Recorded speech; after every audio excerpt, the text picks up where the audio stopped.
Wow. Wow. Yeah. Wow. Yeah. J-Mix. Yeah. Kung meron mang isang hiling, yun na yung makapiling ka. Kaso parang wala ng tsansa, at para bang malabo ng balikan pa ang mga masasayang alaala na tayo magkasama. Mga panahon na nagtatawanan, nagpakwentuhan at naglalambingan pa. Pero ngayon para ba nakakawala na ng gana, kasi wala ka na sa tabi ko.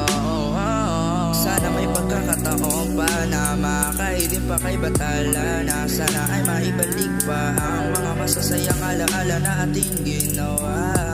Ngunit kahit masakit, pilit ko kinakaya. Sa bawat gabi na ikaw naaalala, hinahanap pa rin ang dating tayo, kahit alam kong mahirap nang ibalik to. Sana maibalik pa yung dati na may yakap at talik at puno ng ngiti.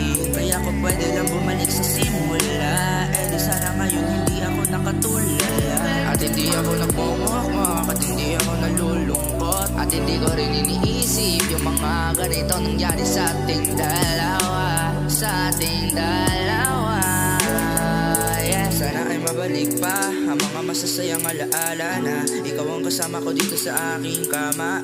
Kaso parang hindi na ako bibigyan ulit ng pagkakataon. Nababalik pa ang mga masasayang alaala noon. Ngayon lang ako nasaktan ng ganito, at umiinom ng maraming ala ko. Simula noon na wala ka sa buhay ko.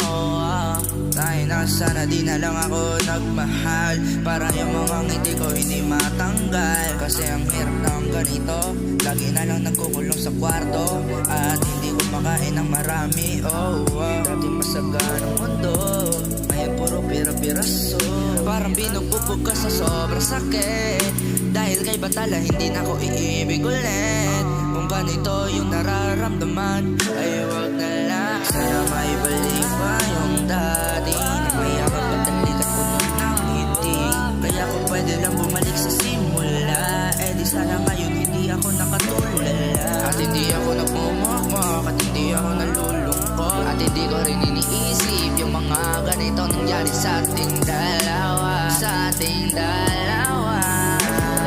Yeah. Sana maibalik pa yung dati na may yakap at talik at puno ng ngiti. Kaya kung pwede lang bumalik sa simula, di sana ngayon hindi ako nakatulala. At hindi ako nagmumukmok, at hindi ako nalulungkot, at hindi ko rin iniisip yung mga ganito nangyari sa ating dalawa.